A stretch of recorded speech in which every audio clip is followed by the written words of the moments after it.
ꯑꯩꯅ ꯍꯧꯖꯤꯛ ꯆꯪꯖꯔꯛꯏꯕꯁꯤ ꯑꯩꯈꯣꯏꯒꯤ ꯈꯣꯖꯥꯏ ꯗꯤꯁꯇ꯭ꯔꯤꯛ ꯂꯪꯀꯥ ꯔꯦꯚꯤꯅ꯭ꯌꯨ ꯁꯥꯔꯀꯜꯒꯤ ꯃꯅꯨꯡꯗ ꯂꯩꯔꯤꯕ ꯅꯝꯕꯔ 1 ꯄꯤꯄꯜ ꯄꯨꯈ꯭ꯔꯤ ꯍꯥꯏꯔꯤꯕ ꯃꯩꯇꯩꯅ ꯅꯝꯅ ꯈꯨꯟꯗꯥꯔꯤꯕ ꯈꯨꯡꯒꯪ ꯍꯥꯏꯇꯥꯔꯦ ꯑꯩꯈꯣꯏꯒꯤ ꯑꯁꯤꯒꯤ ꯑꯩꯈꯣꯏꯒꯤ ꯑꯍꯥꯟꯕ ꯕ꯭ꯔꯍ꯭ꯃꯆꯥꯔꯤ ꯃꯌꯨꯝ ꯕ꯭ꯔꯖꯕꯤꯍꯥꯔꯤ ꯁꯔꯃ ꯑꯩꯒꯥꯁꯤꯒꯤ ꯃꯌꯨꯝꯗ ꯆꯪꯖꯔꯛꯄꯅꯤ ꯑꯗꯣ ꯑꯩꯒꯥꯒꯤ ꯌꯨꯝ ꯆꯪꯉꯛꯄ ꯂꯝꯕꯤꯁꯤꯗꯤ ꯂꯣꯏꯔꯦ ꯀꯔꯤꯅꯣ ꯑꯩꯈꯣꯏꯒꯤ ꯂꯩꯕꯥꯛ ꯁꯔꯀꯥꯔꯒ ꯅꯨꯡꯉꯥꯏꯅꯗꯕ ꯂꯩꯕ꯭ꯔꯥ ꯂꯩꯈꯣꯝ ꯊꯣꯛꯑꯦ ꯑꯗꯨꯕꯨ ꯁꯤ ꯆꯪꯉꯛꯄꯁꯤꯗ ꯀꯝꯃ꯭ꯌꯨꯅꯤꯇꯤ ꯍꯣꯜ ꯑꯃ ꯂꯩ कम्युनिटी हॉल सिगी मथंगदा उजाजोई करीबा सिगी कनोसे अखोगी असोंगी बिल्डिंग से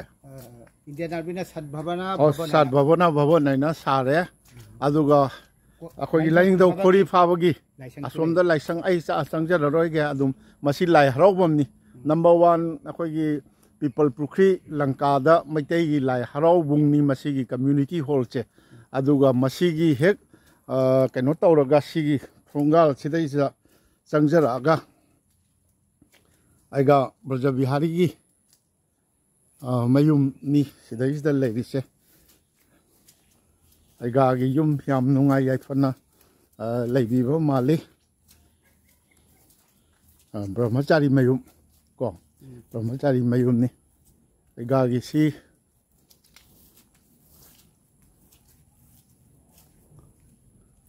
याम नुंगा असोंगी युम सिना कनागी ओइतोइनो असोंगी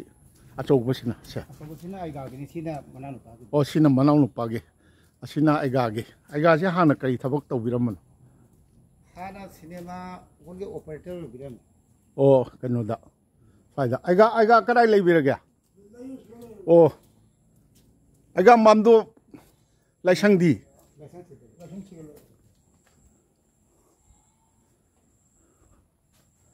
जगन्नाथ मंदिर है खम करी अवांग कदोम नोपो कदोम सोम नोपो ओ अदुदि नोपो ओलगा सोना अवांग जय जगन्नाथ आइगा होई हिंगोन सिदि कनो खुन कटपिरि कोई इसागिरा लाइसंदी लाइसंसु मांडोप सिसु इसागी इसाना सारिबा सान साजब ओ आइगा सिदैदा पोइरा नत्र कमाई पोई आइगा होई हाइदी पाइपु सिदा लेरा अबनेबा पीपल पुखरी दे मितै ताबदी 1943 ने ये ओ आइगा होई अखरोक फमदी कदाई दे ओरि जानो अहनजिंग कसर करी बाम दगी मालुग्राम बाम रिजा आई चचरुरेने अदु चचरुगे ऑडियो यौरमदना आई मयामदा उतप ngamjadrani ओ आइगा कइनो सिनेमा ऑपरेटर दि होलगी लंकादा भारतीय सिनेमा होल अम ले चही क्या मु तौबिरमगे चही 15 मु तौरम आइगा सिदे चही की सैन तौ लाले तौ कइनो तौब्रो अखोगी कांग सिंगबा तौब्रो कांग नि सिंगदे कोई कांगी अहुबगा लोइबगा होरी सोयंगा कोई खेती हौरगा खुंदी ओना देव का चोंब्रो जोइदेबी चोंग अदगी अतई खुनगी मैतै नुपीसिंग इसै करी संकीर्तन पाला गाती लेते सुम कोई कइनो होली सही का होली का से होली का दिसना चे दुर्गा पूजा मतलब ने इसै का तौदे कइम जल केली जल कलचल कइम लेतेबा कांग से औतो चिंगबिद्रिब्रो कम हाइना हानि चिंगमी हाइन सिंगा आदो हुजिक तोलेसि कइ हुजिक तोलेसिना कांगसु लोइनाखिबा हानगी लेरमसि लोटेकना उमना अमुक सेंबिगे दि खनरा बादो अमुक सेंबिगे से सुम सेमगने दि हारगा हुजिबा लुगी कइमदा सेमबा जे खुन्ननि सेंबिदो जा खुन्ननि सेमबिदो लुगी ओ थबक से हौकना दे कनांता एगैना हगनिगिना असिदि गौरव मंत्री राधा मंदिर किसिमैले को लै जगन्नाथ मंदिर सिगा आइगाना पुरिबो सिदा जुखो कया दे सिगा जंगै मंगानी तुतल ओजा खोय मैतै युंको यांखै मंगा सिगी मंदिर सिगा ओ अदे लै गौरव मंदिर आना सुले कृष्ण मंदिर ले मोजी कृषि कृष्ण मंदिर नि ना खोई के राधा माधव मंदिर दा राधा माधव मंदिर ममिंग तोंगान जबै वानी अखोई दे श्री श्री जगन्नाथ लेरे श्री जगन्नाथ श्री कृष्ण नि हां राधा कृष्ण की मंदिर ने बा अदुनी अदु हुजिक्ति आइगा करी इचा सिंह करी तौबा शनिवार अतोम से आर्मी रोड ले आर्मी दा अहन सिरन डाइविंग रोड ले अदु फरी ने अदुदी कनो तौजे लौसिंग दी लेबि बंत्रो लौसिंग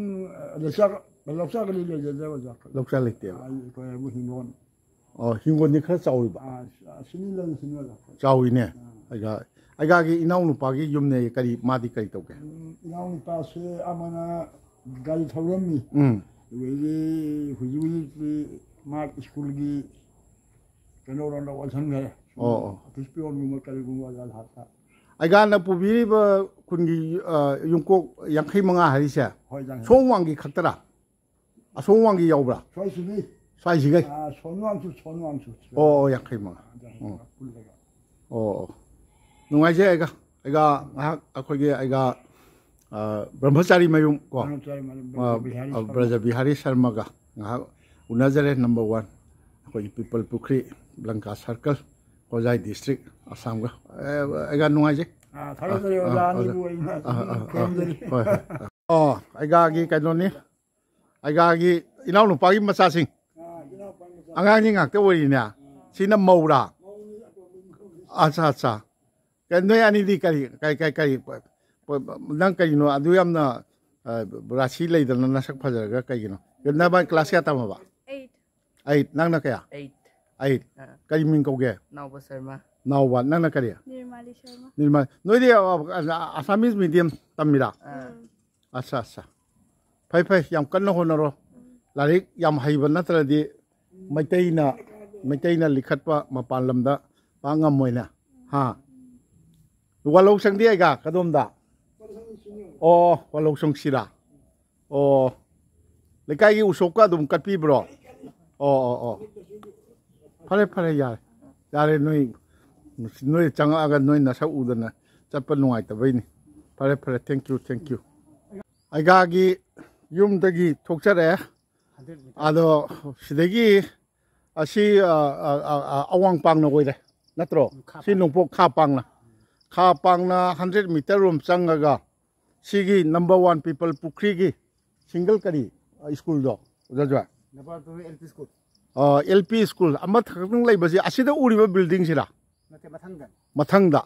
अदु चंगजदरे लंबी की फिबम जी यम फते मसे सी नतबा अतै एलपी स्कूल दी एलपी हाई कैमेते अम्बौ लेतेबा सी खक्तनेबा पीपल पुखरी दे लेरिसे असिम खक लेरे असि सरकार की स्कूल अदो ओजा ओइबा मैतै यावब्रा मैतै ओजा ओइबी नुपारो नुपीरो नुपी ना हेड मिसेस वे है अमल लेरे अदो आई लंबी सी लेखोम थोई आइगा की सिदैदा चंगजरक पजिजो ओजा जो इबानी जी सेंदन जी पायरगा चंगकपनी मसीदी थाजदे नंबर 1 पीपल पुखरी लंकादा सुम्बा लंबी सुमाइना लेरमने जी थाजदे दा अगर बजमनी की चंगबम लंबी की अखोइना थोलकप सेस्ता अखोइगी महाव हायरगा ए ब्रेन ऑफ प्यूरिटी हायदना असा थाविने हाय अखोइगी प्रेम एग्रो इंडस्ट्रीज हायना a quality product of Prem agro industry ना yang phajana tawmane swaida challi hai maming kari kobo oja joy magya prem koba prem hai se kayung gi angang no chahi kya mu suro bajano chahi se kunsa ma yam angang oi ba amana mana industry mamang asi se kayumba ama thabok thana thong ba yai hai magi kano se lole thong lole phajana mi khara adum thabok tawi natra सुमाइन तौदना अमा मैतै मचाना तौबा entrepreneur ओइना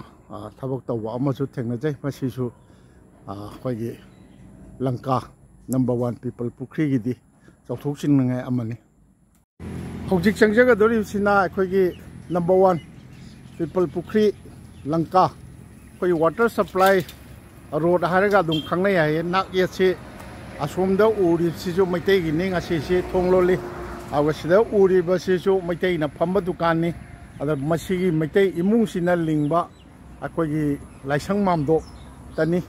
changjaga dori se karamhain tawna tawbono ai hangjage hojik changjaga dori sina akoi number 1 people pukri lanka koi water supply road haraga dum khangnai hai nak ye si asomda uri si ju maitai gi ning asi si thongloli awasida uri ba si ju maitai na phamba dukan ni ada masigi maitai imung sina lingba akoi laisang mamdo tani changjaga dori se karamhain tawna tawbono ai hangjage hojik changjaga dori ba laisang mamdo sidadi mamdo ta maitai ahal laman naharol mayam amsu leibirami kari mayam leibirami noidi ai khangjadri ado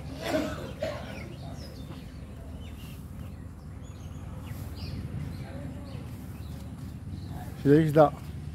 강한자바 만딜 committee amasung president secretary ayaba yaudana laisangda miyamgi oiba mifam phambi ganu haidana thari aduga laisang jibu kari laisang oina leirino kana krishna bhakta ha asola maningona le than mo da manilomda har se ga rahe ha krishna bhakta khongbo khoi naw thi ai ga yam toin thing na graba min krishna bhakta khongbo 상고 하이미네 상가도 호이는 빠기바 하루는 하루와래도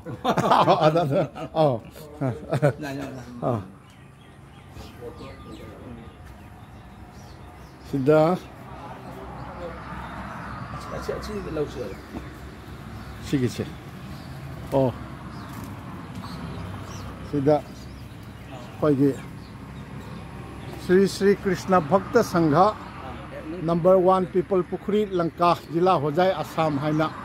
register number अखोगी 1477 अखोई 1992 दा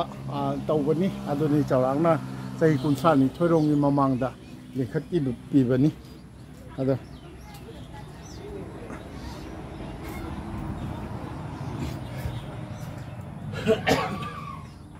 어시기 시부 람시 그러마이나 아코이 아시 람시 아코이 군기 오이나 컷빠네바 아코이 레이저바니 군나 पैसा खाइनारा लेबा अदगी कइनोदी आखोई पुरो हिना सिने आखोई पुरो आइगारो करिनो आइगा Ming करि कौबा नंदा बाबू शर्मा कयुमनो आई थोंगा ताबमने थोंरा ताबम होय आइगा जी सिदा पोकपा ओइबिरबा सिदा पोकपनी आइगा सोमदे लेबि मंगान जे सोमदे लाय अदो 치다 보여봐. 아이가 왜 호록펌디 그라이기네. 호록펌제 가살 까망가. 까망가. 시르바 하이니네. 시다디 보여데. 포포디 시다 포포니. 한징이 호범 시르바. 아도 아이가 까르마이나 아이가기디 시기 세바 리오이나. 레비데도 아이가기디 마얌나 페사 까르마이나 또. 세히기 좀 가라. 파우생 오이나. 파우 비비바. 파우 가라 비비바. 고버넌 아코이 안강 오리인데 마니푸르다 고버넌 부자다. 파우 눔katleba namjaba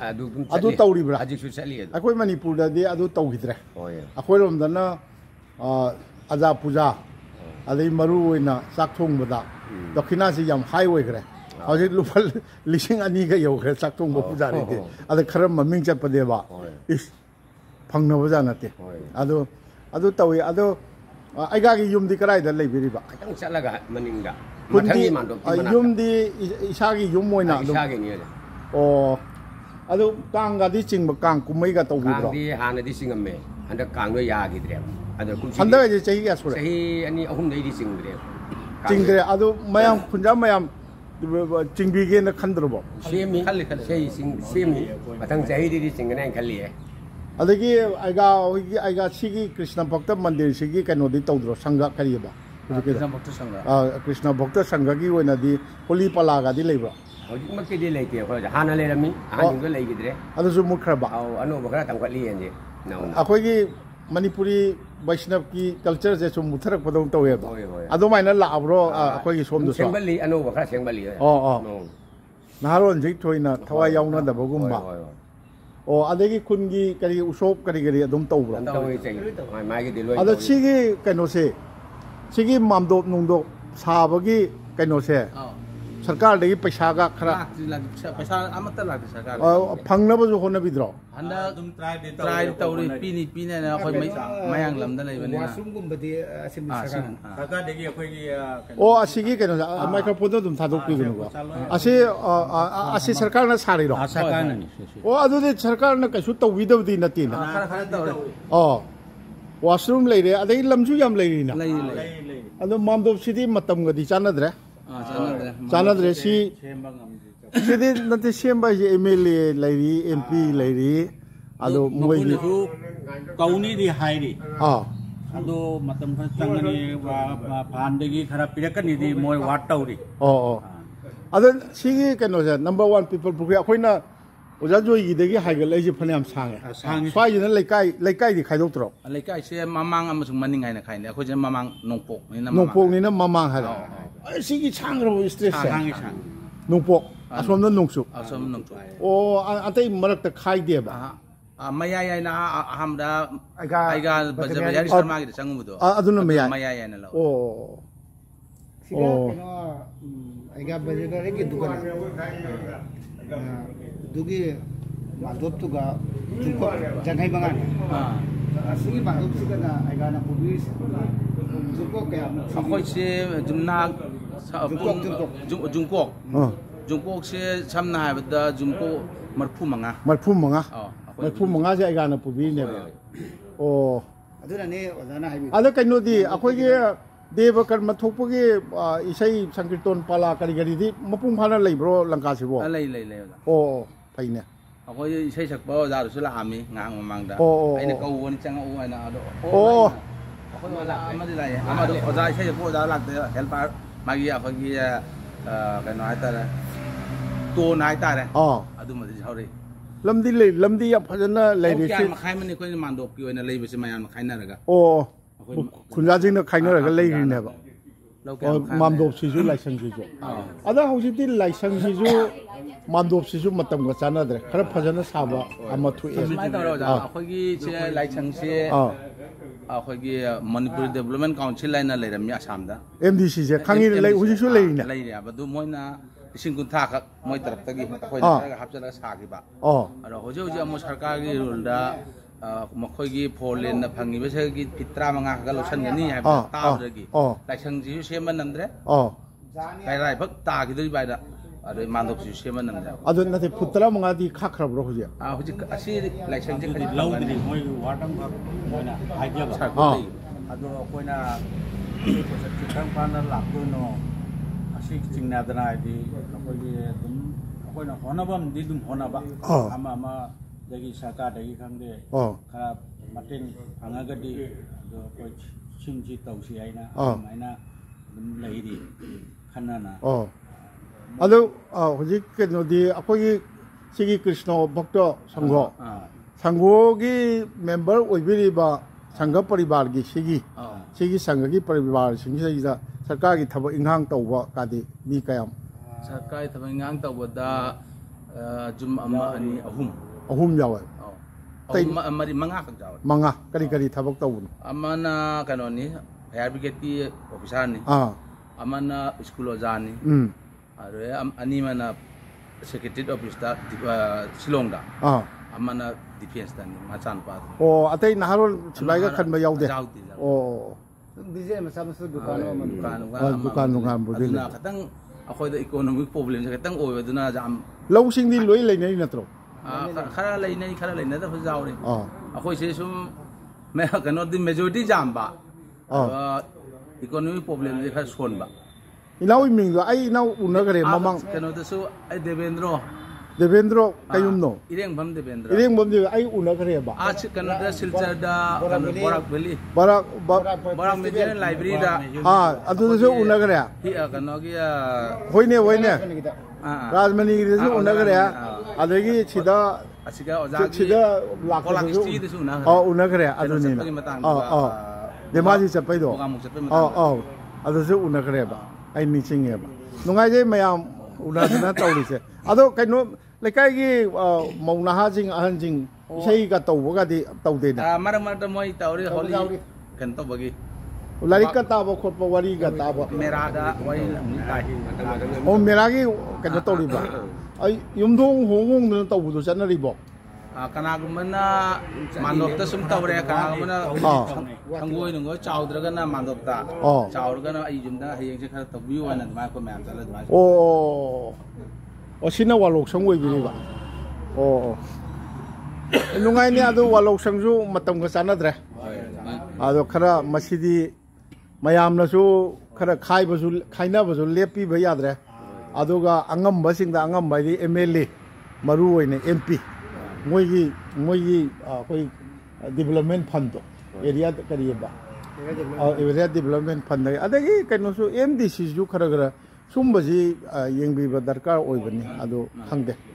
ममिंगदी याम ताई अदुदे अखोइना हाइजब ngамद्रे नुंगाइजे मयाम उनजबा आइगा ओजाना खोंलइबे जाम नुंगाइजरे अखोइसु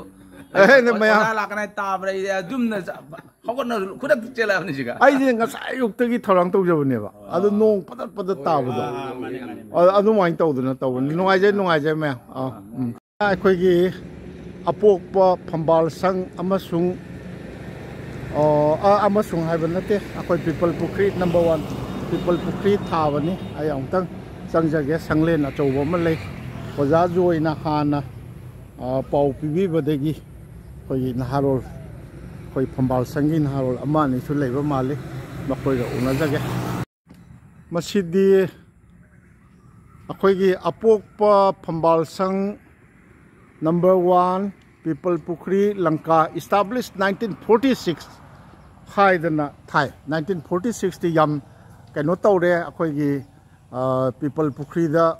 1943 दा मैते इपा इपुसिंग जंगल कोगा ताबा हौरखिबा मतमदुगी इकान कानदना दुम लेबा माले अदुगा करी सिदी लाइनिंग थौ लाइनिंगल फ्लोगी लाइनिंगल गी मयेक ने अपोक मयेक अपोक करी येलो मयेक हाइबदुनी अदु सिदन थारा ओजा जोइना हाना मांगजौना पाउ पिबीदना इनाउसिंग अनि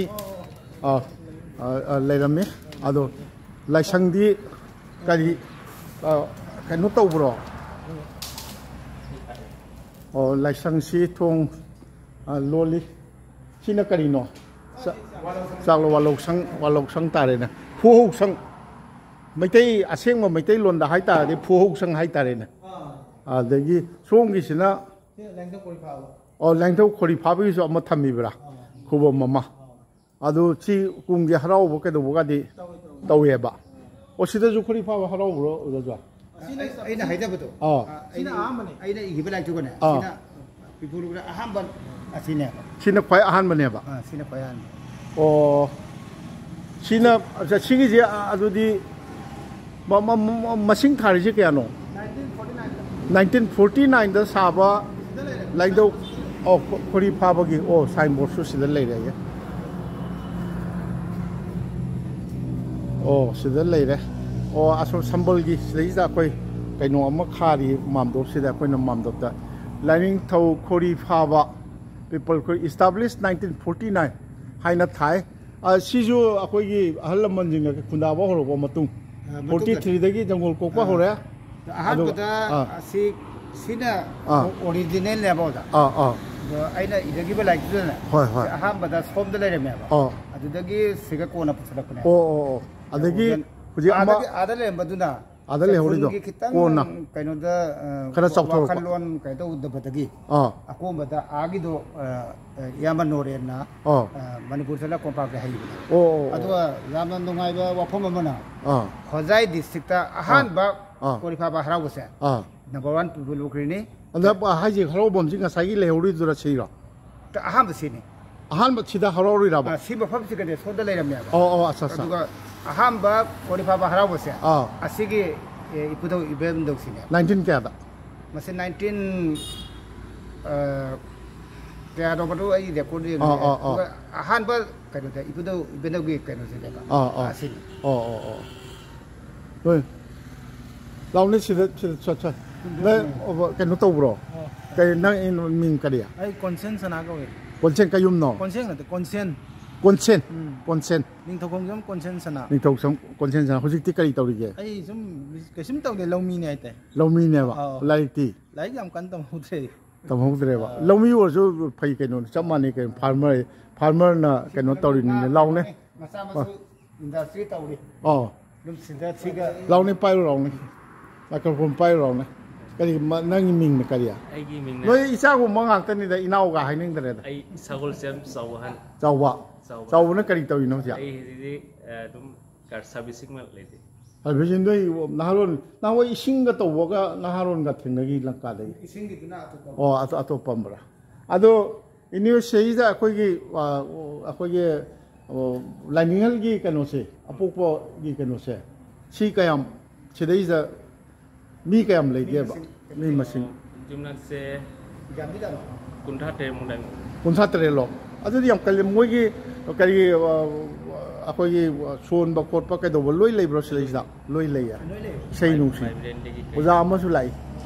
ꯑꯣꯖꯥ ꯅꯃꯁꯇꯦ ꯖꯦꯅꯔꯦꯜ ꯁꯦꯀ꯭ꯔꯦꯇꯔꯤ ꯖꯦꯅꯔꯦꯜ ꯁꯦꯀ꯭ꯔꯦꯇꯔꯤ ꯑꯣꯖꯥꯗ ꯑꯃꯨꯛ ꯄꯥꯏꯕꯤꯌꯨ ꯀꯩꯅꯣꯗꯣ ꯑꯣꯖꯥꯒꯤ ꯃꯤꯡ ꯀꯔꯤ ꯑꯩ ꯅꯤꯡꯊꯧꯈꯣꯡꯖꯝ ꯇꯣꯝꯕꯤꯇꯣꯟ ꯀꯧꯔꯤ ꯇꯣꯟꯕꯤꯇꯣꯟ ꯑꯣꯖꯥ ꯀꯔꯤ ꯑꯣꯖꯥ ꯁꯤꯟꯐꯝꯗꯤ ꯁꯤꯟꯐꯝ ꯍꯥꯏꯕ ꯂꯧ ꯎꯕꯅꯤ ꯂꯧ ꯍꯣꯏꯅꯦ ꯑꯗꯣ ꯑꯣꯖꯥ ꯂꯥꯏꯁꯪꯒꯤ ꯁꯦꯀ꯭ꯔꯦꯇꯔꯤ ꯑꯗꯣ ꯁꯤꯒꯤ ꯂꯥꯏꯁꯪ ꯁꯥꯕꯁꯤ ꯀꯔꯝꯍꯥꯏꯅ ꯑꯣꯖꯥ ꯂꯥꯏꯁꯪ ꯃꯥꯟꯗꯣꯞꯁꯦ ꯀꯔꯝꯍꯥꯏꯅ ꯁꯥꯒꯦ ꯑꯍꯥꯟꯕꯗ ꯑꯩꯈꯣꯏ ꯏꯁꯥꯅ ꯃꯌꯥꯝꯁꯦ ꯈꯥꯏꯅꯔꯒ ꯈꯥꯏꯅꯕ ꯍꯥꯏꯁꯦ ꯆꯦꯡ ꯈꯨꯄꯥꯏ ꯍꯥꯏꯅ ꯑꯩꯈꯣꯏ ꯑꯄꯣꯛꯄ ꯃꯔꯨꯞꯀꯤ ꯑꯃ ꯂꯩꯌꯦꯕ ꯆꯦꯡ ꯈꯨꯄꯥꯏꯁꯦ ꯆꯦꯡ ꯈꯨꯄꯥꯏꯁꯦ ꯑꯩꯈꯣꯏꯒꯤ ꯊꯥ ꯐꯥꯔꯒ ꯃꯌꯥꯝꯁꯦ ꯄꯨꯈꯠꯅꯔꯒ ꯑꯩꯈꯣꯏꯒꯤ ꯀꯩꯅꯣꯒꯤ ꯕꯦꯡꯒꯣꯜꯒꯤ ꯃꯨꯁꯇꯤ ꯄꯤꯈꯥ ꯍꯥꯏꯕ꯭ꯔꯥ ꯃꯨꯁꯇꯤ ꯀꯩꯅꯣꯒꯤ ꯁꯣꯡꯒꯣꯒꯤ ꯑꯗꯨꯃꯥꯏꯅ ꯑꯗꯨ ꯁꯤꯁꯇꯦꯝꯗ ꯇꯧꯔꯝꯃꯦꯕ ꯑꯍꯥꯟꯕꯗ ꯑꯗꯨꯒꯤ ꯀꯩꯅꯣꯁꯨ ꯂꯧꯔꯝꯃꯤ ꯑꯩꯈꯣꯏꯒꯤ ꯄꯨꯀꯩ ꯁꯦꯟ ꯍꯥꯏꯅ ꯄꯩꯁꯥꯁꯦ ꯍꯥꯟꯅ ꯑꯩꯈꯣꯏꯅ ꯄꯤꯛꯏꯉꯩꯗ ꯑꯩꯈꯣꯏꯅ ꯈꯪꯗ꯭ꯔꯤꯉꯩꯗ ꯑꯩꯈꯣꯏꯒꯤ ꯄꯩꯁꯥ 10ꯒꯨꯝꯕ ꯄꯩꯁꯥ 15ꯒꯨꯝꯕ ꯑꯗꯣ ꯑꯄꯣꯛꯄꯒꯤꯅꯦꯅ ꯈꯥꯏꯕꯅꯤꯅ ꯌꯨꯝꯊꯣꯡ ꯂꯣꯏꯅꯃꯛꯇ ꯑꯗꯨꯝ ꯈꯥꯏꯕ ꯌꯥꯕ꯭ꯔꯥ ꯅꯠꯇ꯭ꯔꯒ ꯑꯄꯣꯛꯄꯗ ꯊꯋꯥꯏ ꯌꯥꯎꯕꯤꯕꯁꯤꯡꯗꯨ ꯈꯛꯇ ꯈꯥꯏꯔꯤꯔꯥ ꯑꯩꯈꯣꯏ ꯑꯄꯣꯛꯄ ꯊꯋꯥꯏ ꯌꯥꯎꯕ ꯀꯥꯡꯕꯨ ꯑꯄꯣꯛꯄꯗ ꯂꯩꯕ ꯑꯗꯨ ꯈꯛꯇꯪ ꯃꯤꯑꯣꯏꯗꯨꯇꯅꯤ ꯑꯣ ꯑꯇꯩꯗꯩꯗꯤ ꯈꯥꯏꯕ ꯍꯥꯟꯅ ꯅꯣꯒꯥꯎ ꯀꯔꯕꯤ ꯑꯥꯂꯣꯡ ꯍꯥꯏꯅ ꯂꯩꯔꯝꯃꯦꯕ ꯑꯄꯣꯛꯄ ꯃꯔꯨꯞꯁꯦ ꯑꯗꯣ ꯍꯧꯖꯤꯛ ꯃꯥꯒꯤ ꯕ꯭ꯔꯥꯟꯁ ꯇꯣꯉꯥꯟꯈꯤꯗꯅ ꯑꯩꯈꯣꯏꯁꯤꯅ ꯍꯧꯖꯤꯛ ꯂꯪꯀꯥ ꯍꯥꯏ ꯂꯩꯔꯦ ꯑꯗꯩ ꯍꯣꯖꯥꯏꯒꯤꯁꯨ ꯂꯩꯈ꯭ꯔꯦ ꯑꯗꯩ ꯖꯨꯕꯤꯖꯥꯟ ꯍꯥꯏꯅꯁꯨ ꯂꯩꯈ꯭ꯔꯦ ꯇꯣꯉꯥꯟꯅ ꯂꯩꯈ꯭ꯔꯦ ꯀꯩꯅꯣꯁꯦ ꯃꯥꯒꯤ ꯕ꯭ꯔꯥꯟꯁꯁꯦ ꯑꯁ ꯌꯥꯝ ꯇꯧꯔ ꯁꯥꯕꯅꯦꯕ ꯑꯗꯣ ꯍꯟꯗꯛ ꯑꯗ ꯀꯔꯤ ꯁꯤꯗꯩꯁꯤꯗ ꯑꯩꯈꯣꯏꯒꯤ ꯃꯥꯟꯗꯣꯞꯁꯨ ꯂꯩꯔꯦ ꯃꯥꯟꯗꯣꯞꯁꯤ ꯑꯩꯈꯣꯏ ꯁꯣꯟꯅ ꯁꯪꯂꯦꯟꯁꯨ ꯂꯩꯔꯦ ꯀꯔꯤꯗꯤ ꯇꯧꯕꯤꯒꯦ ꯁꯤꯗꯩꯁꯤꯗ ꯁꯤꯔꯣ ꯀꯔꯤ ꯇꯧꯕ ꯍꯥꯏꯕꯨ ꯑꯩꯈꯣꯏꯒꯤ ꯑꯗꯨꯝ ꯆꯍꯤꯒꯤ ꯑꯩꯈꯣꯏꯒꯤ ꯂꯥꯏꯅꯤꯡꯍꯟꯒꯤ ꯃꯄꯣꯛ ꯅꯨꯃꯤꯠꯀꯨꯝꯕ ꯑꯗꯒꯤ ꯃꯦꯔꯥꯒꯤ ꯊꯥꯕꯨꯡ ꯑꯗꯒꯤ ꯑꯩꯈꯣꯏꯒꯤ ꯂꯥꯏ ꯈꯨꯟꯗꯤꯟ ꯂꯥꯂꯨꯞ ꯍꯥꯏꯅ ꯍꯣꯏ ꯑꯗꯒꯤ ꯑꯃꯅ ꯀꯩꯅꯣꯒ ꯂꯝꯗꯥ ꯊꯥꯕꯨꯡ ꯂꯝꯗꯥ ꯊꯥꯕꯨꯡ ꯑꯗꯩ ꯌꯥꯎꯁꯪ ꯊꯥꯕꯨꯡꯁꯦ ꯑꯗꯣ ꯃꯌꯦꯛꯀꯤ ꯋꯥꯐꯝꯁꯤꯗꯤ ꯀꯔꯤ ꯈꯟꯕꯤꯒꯦ ꯍꯧꯖꯤꯛ ꯅꯍꯥꯔꯣꯟꯁꯤꯡꯅꯒꯗꯤ ꯀꯁꯥꯔꯣꯝꯗꯒꯗꯤ ꯌꯥꯝ ꯀꯟꯅ ꯖꯥꯔꯤꯕꯣꯟ ꯌꯥꯝ ꯀꯟꯅ ꯃꯣꯏꯅ ꯑꯃꯔꯣꯝꯗ ꯏꯜꯂꯤ ꯑꯩꯈꯣꯏꯁꯨ ꯑꯩꯈꯣꯏꯒꯤ ꯂꯥꯏꯅꯤꯡꯍꯟꯅ ꯄꯨꯊꯣꯛꯑꯝꯕ ꯃꯌꯦꯛꯅꯤ ꯑꯩꯈꯣꯏꯁꯦ ꯇꯧꯖꯔꯤꯁꯦ ꯂꯥꯏꯅꯤꯡꯍꯟꯅ 1930ꯗ ꯂꯤꯡꯈꯠꯂꯝꯕꯅꯦ ꯑꯗꯣ ꯍꯧꯖꯤꯛ ꯐꯥꯎꯕꯗꯤ ꯑꯩꯈꯣꯏ ꯂꯥꯏꯅꯤꯡꯍꯟꯅ ꯇꯧꯔꯝꯕ ꯃꯌꯦꯛ ꯑꯁꯤꯗ ꯑꯩꯈꯣꯏ ꯑꯗꯨꯝ ꯆꯠꯂꯤ ꯑꯩꯈꯣꯏꯁꯨ ꯑꯗꯨꯝ ꯇꯧꯔꯤ ꯏꯜꯂꯤ ꯑꯩꯈꯣꯏ ꯇꯧꯐꯝ ꯊꯣꯛꯄ ꯈꯪꯗꯦ ꯀꯔꯤꯗ ꯈꯪꯗꯦ ꯊꯥꯡꯒꯠꯄ ꯍꯣꯏ ꯁꯔꯀꯥꯔꯅ ꯀꯣꯟꯅ ꯂꯦꯞꯆꯔꯁꯨ ꯅꯣꯏꯗꯨꯅꯤ ꯀꯣꯟꯅ ꯂꯦꯞꯆꯔꯁꯨ ꯅꯣꯏꯗꯨꯅꯦꯕ ꯁꯔꯀꯥꯔꯒꯤ MLA ꯑꯗꯨꯗꯒꯤ ꯃꯇꯦꯡꯗꯤ ꯐꯪ ꯁꯤꯗꯤ ꯑꯁꯤꯗꯩꯗ ꯀ꯭ꯔꯤꯁꯅ ꯚꯛꯇ ꯁꯪꯒꯣꯏꯅ ꯑꯃ ꯂꯩꯍꯧꯏ ꯃꯣꯏ ꯃꯥꯝꯗꯣꯞꯇꯨꯗꯩ ꯁꯤꯗꯤ ꯌꯥꯝꯅ ꯐꯩ ꯃꯣꯏꯗꯨꯅ ꯁꯥꯗ꯭ꯔꯤ ꯑꯩꯈꯣꯏꯁꯦ ꯍꯟꯗꯛꯇ ꯑꯃꯨꯛ ꯁꯥꯕꯅꯤ ꯍꯥꯟꯅꯒꯤ ꯅꯠꯇꯕ ꯍꯟꯗꯛ ꯑꯃꯨꯛ ꯏꯅꯧ ꯅꯧꯅ ꯁꯥꯕ ꯁꯤꯁꯨ ꯉꯁꯥꯏꯒꯤ ꯑꯄꯣꯛꯄꯒꯤ ꯌꯨꯝ 53-54 ꯑꯗꯨ ꯈꯛꯇꯅ ꯈꯥꯏꯅꯔ ꯁꯥꯔꯤꯃꯤꯅ ꯍꯟꯗꯛ ꯁꯥꯔꯤꯁꯤꯗꯤ ꯑꯗꯨꯒꯤ ꯅꯠꯇꯦ ꯑꯩꯈꯣꯏꯒꯤ MLAꯒꯤ ꯐꯟꯗꯒꯤ ꯄꯩꯁా ꯈꯔ ꯂꯥꯛꯄ MLAꯅ ꯇꯧꯔꯒ ꯑꯗꯨꯅꯤꯅ ꯑꯗꯨꯒꯤ ꯄꯩꯁꯥꯅꯤ ꯐꯔꯦ ꯐꯟꯗꯒꯤ ꯑꯣꯖꯥ ꯅꯨꯡꯉꯥꯏꯖꯩ ꯑꯣꯖꯥ ꯍꯣꯏ ꯎꯅꯗꯅ ꯅꯍꯥꯔꯣꯟꯁꯤꯡ ꯎꯅꯖꯕ ꯑꯩ ꯃꯅꯤꯟꯗ꯭ꯔ ꯀꯣꯟꯁꯝ ꯍꯥꯏꯅ ꯌꯨꯇꯨꯕ ꯆꯦꯅꯦꯜ ꯑꯃ ꯂꯩꯕꯅꯦ ꯀꯨꯏꯗ꯭ꯔꯤ ꯐꯥꯒꯤꯗꯒꯤ ꯍꯧꯖꯤꯛꯇꯤ ꯇꯁꯦꯡꯅ ꯇꯧꯔꯒꯦꯅ ꯈꯜꯂꯦ ꯑꯗꯣ ꯑꯩꯁꯤ ꯂꯝꯕꯤ ꯊꯣꯛꯇꯅ ꯗꯦꯜꯂꯤꯗꯩ ꯍꯜꯂꯛꯄꯗ ꯇ꯭ꯔꯦꯟꯗ ꯂꯥꯛꯑꯒ ꯁꯨꯝ ꯃꯔꯨꯞ ꯃꯄꯥꯡꯁꯤꯡ ꯑꯣꯖꯥ ꯖꯣꯏ ꯍꯣꯏ ꯀꯔꯤ ꯍꯣꯏ ꯎꯅꯖꯒꯦꯅ ꯂꯥꯛꯄꯗ ꯁꯨꯝ ꯇꯧꯖꯕꯅꯤ ꯅꯨꯡꯉꯥꯏꯖꯩ ꯑꯣꯖꯥ